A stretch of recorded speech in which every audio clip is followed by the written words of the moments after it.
खुदाम यसु मसीह जिनका दावा है कि आसमान और ज़मीन का कुल इख्तियार मुझे दिया गया है और जो इंसानों की ममलकत में हुक्मरानी करते हैं, उन्हीं के नाम में आपकी सलामती हो।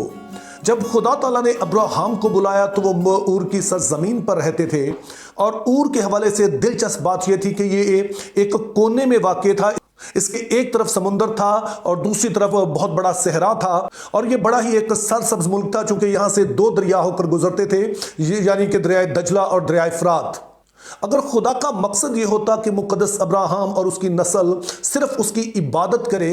तो ऊर से बेहतर शायद ही कोई और ज़मीन हो, लेकिन खुदा ताला ने उन्हें वहां से निकाला और मुल्क कनान में लाकर बसाया। और मुल्क कनान ऊर से कई लिहाज से मुख्तलिफ था, लेकिन दो इंपॉर्टेंट बातें ये थी कि मुल्क कनान एक तो एक ऐसी जगह पर वाक़या था कि जहां पर तीन बड़े आज़म जो है वो आकर मिलते थे। तो ये तीन बड़े आज़म जो उस वक्त तीन ही लोग वाकिफ थे, तो उन तीनों का ये संगम था। और दूसरी तरफ यहां पर कोई बहुत बड़ा दरिया भी नहीं बहता था, एक छोटा दरिया बहता था, दरिया यरदन है, जिसकी हैसियत दजला और फरात के सामने कुछ भी नहीं थी। जिसका यह मतलब बनता है कि इस मुल्क में खुशहाली का इन्हसार जो है वो खुदा ताला पर, यानी कि अगर वो बारिश बरसाएगा तो तभी इसमें खुशहाली होगी, वरना यह काल पड़ेगा, जैसे कि बाज़ औक़ात पड़ते भी थे। तो इससे एक बात जो हम समझते हैं वो ये है कि खुदा ताला अब्राहम को सिर्फ चंद बरक़ात ही देना नहीं चाहते थे, बल्कि उनकी मर्जी ये थी कि मुक़द्दस अब्राहम और आगे उनकी नस्ल कौमों के बीच में खुदा ताला की गवाह बनकर रहे। और ये बुलाहट सिर्फ मुक़द्दस अब्राहम और उनकी जो मौदा नस्ल है यानी बनी इसराइल उनके लिए नहीं थी, बल्कि खुदाम यसु मसीह भी अपने लोगों से कहते हैं कि तुम दुनिया का नूर हो, तुम ज़मीन का नमक हो। और फिर वो कहते हैं कि सब कौमों में जाकर इंजील की मुनादी करो। तो आइडिया ये है कि तुमने तमाम कौमों में और हर जगह पर जहां भी तुम बसते हो वहां पर तुमने नमक और नूर बन के रहना है, यानी कि जो क्रिश्चियन वैल्यूज हैं उनको तुमने मुतारिफ करवाना है, ताकि लोग देख सकें कि जो मसीही हैं उनके खुदा में और बाकी कौमों के खुदा में और उनके किरदार में और बाकी कौमों के किरदार में क्या फर्क है। अब अमेरिका एक ऐसा मुल्क था जिसने इस काम को बड़ा बखूबी इंजाम दिया कि ना सिर्फ यहां से पूरी दुनिया में मिशनरी जाते थे, और आज भी दरअसल अमेरिका दुनिया भर में मिशनरीज भेजने में नंबर 1 पे आता है, लेकिन एक ज़माने में सिर्फ ये मिशनरी नहीं भेजता था, बल्कि यहां की जो जिंदगी थी वो मसीही जो इक़दार हैं, क्रिश्चियन वैल्यूज हैं, उसका बेहतरीन इजहार होता था। और याद रखिए कि ये कोई इत्तफाकिया बात नहीं है। तो उसके लिए आपने ज़हन में रखना है कि जब कोलंबस ने इस बड़े आज़म को दरियाफ्त किया तो जहां पर पहले से लोग रह रहे थे जिनको हम रेड इंडियंस के नाम से जानते हैं, लेकिन अमेरिका को मौजूदा शक्ल देने वाले जो लोग हैं वो दरअसल वो मसीही थे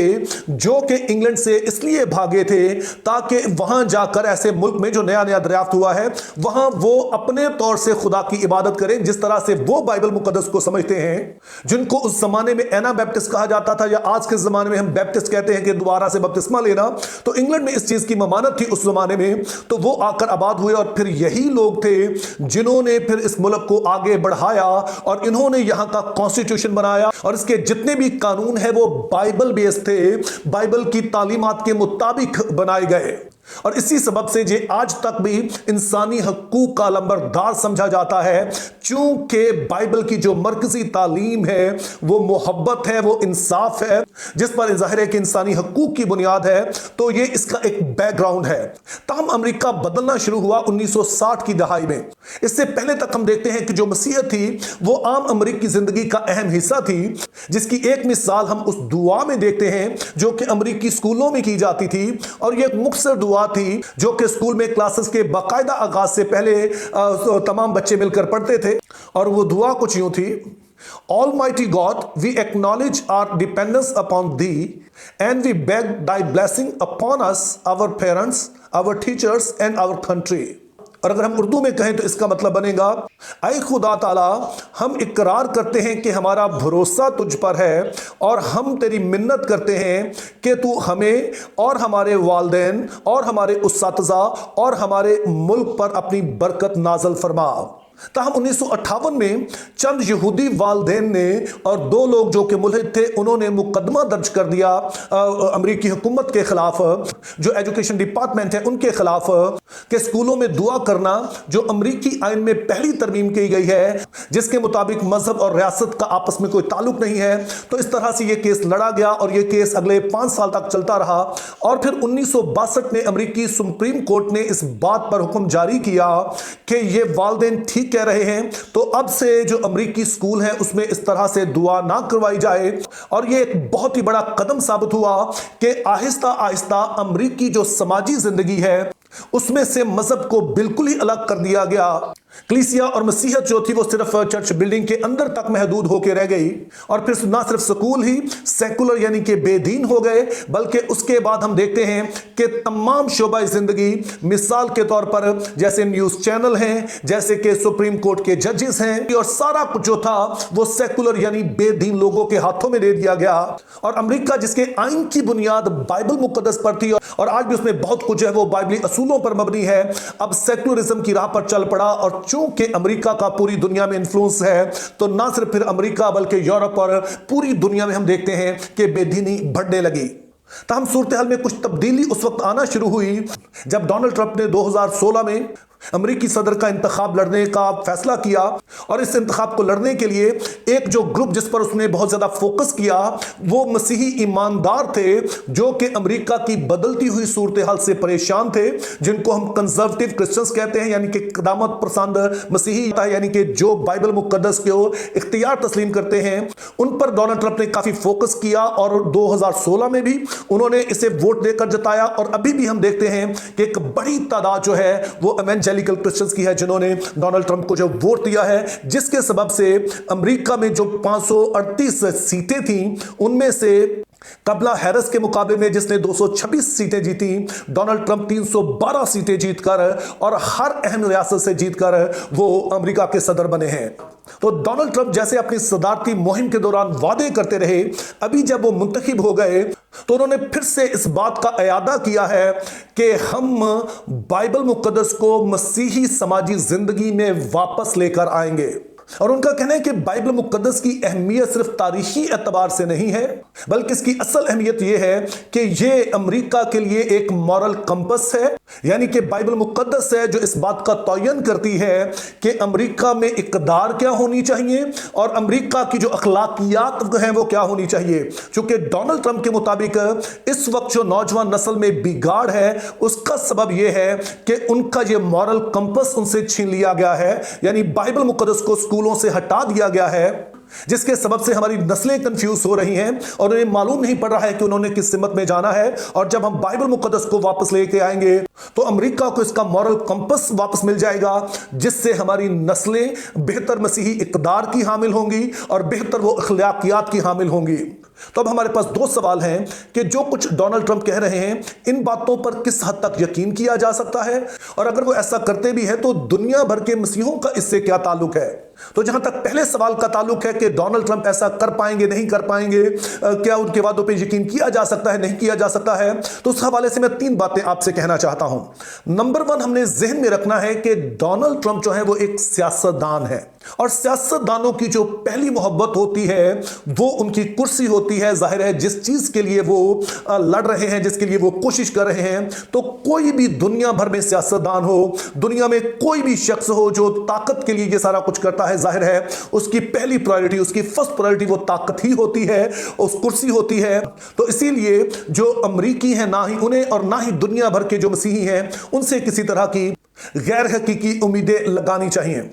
तो हम दूसरी बड़ी अहम बात जो बाइबल मुकद्दस हमें सिखाती है वो ये है कि खुदा ताला इंसानों की ममलकत में हुक्मरानी करते हैं, वो बादशाहों के दिलों को जिधर चाहते हैं वो फेर देते हैं। और बाइबल मुकद्दस में बार बार हम देखते हैं कि खुदा ने जब भी कुछ बड़ा करना चाहा तो उसने बादशाहों को इस्तेमाल किया, और जिन बादशाहों को इस्तेमाल किया उनमें से बहुत सारे वो थे जो कि गैर कौमों में से थे, यानी कि वो बनी इसराइल में से नहीं थे। मिसाल के तौर पर इसराइल यानी याकूब और उसके उसका खानदान जब कहत के सबब से मुल्क कनान में बड़ा परेशान था, तो खुदा ने ऐसा इंतजाम किया कि इसराइल का बेटा यूसुफ मिस्र में जा सके और वहां पर वो फिरौन का वजीर आजम बन गया। और इसी फिरौन के बायस खुदा ने अपने लोगों की जानें बचाई और दरअसल वहीं पर वो एक बड़ी कौम बने। तो इस तरह से हम देखते हैं कि अगरचे कि जमीन पर इंसान के अपने इरादे होते हैं, वो अपनी सोचे चल रहा होता है, उसके अपने एजेंडाज होते हैं, लेकिन खुदा ताला की हाकमियत कुल है, उसकी सॉवरेनिटी ये है कि वो इन सारे मामलात को लेता है और इनमें अपनी कुदरत को इस तरह से जाहिर करता है कि अल्टीमेटली उसके मकासद पूरे हों। तो इस तरह से हमारा भरोसा डोनाल्ड ट्रंप पर नहीं होना चाहिए, उसकी जो भी प्रायोरिटीज हों, लेकिन ये हम जानते हैं कि खुदा किसी को भी ले सकता है और उसे अपने जलाल के लिए इस्तेमाल कर सकता है। और फिर तीसरी बात हमने ज़हन में रखनी है कि बाइबल मुक़द्दस वाज़े तौर पर हमें बताती है कि जो हुक्मरान हैं, वो लोग जो कि अहम ओहदों पर हैं, उनके लिए हम दुआ करें। मिसाल के तौर पर जब हम पहला तीमुथियुस उसका 2 बाब और उसकी पहली और दूसरी आयत पढ़ते तो उसमें कुछ यूं लिखा है, बस मैं सबसे पहले ये नसीहत करता हूं कि मुनाजातें और दुआएं और इल्तिजाएं और शुक्रगुजारियां सब आदमियों के लिए की जाएं, बादशाहों और सब बड़े मर्तबा वालों के वास्ते, इसलिए कि हम कमाल दीनदारी और संजीदगी से अमन व अमान के साथ जिंदगी गुजारें। और यहां पर आपने ज़हन में रखना है कि जब मुक़द्दस पौलुस ये बात कह रहे हैं तो उस वक्त रूमी जो शहनशाह हैं वो दुनिया के एक बड़े हिस्से पर हुक्मरानी कर रहे हैं। और आप ये जानते होंगे कि रूमी शहनशाह जो थे वो दरअसल मसीहत के मुखालिफ थे, लेकिन इसके बावजूद यहां हमसे कहा गया कि हम उनके लिए भी दुआ करें। और दुआ इसलिए करें कि जो कुछ वो फैसले करते हैं उससे दुनिया में अमन व अमान आए, वो अच्छे फैसले कर सके, खुदा उन्हें हिकमत दे सके।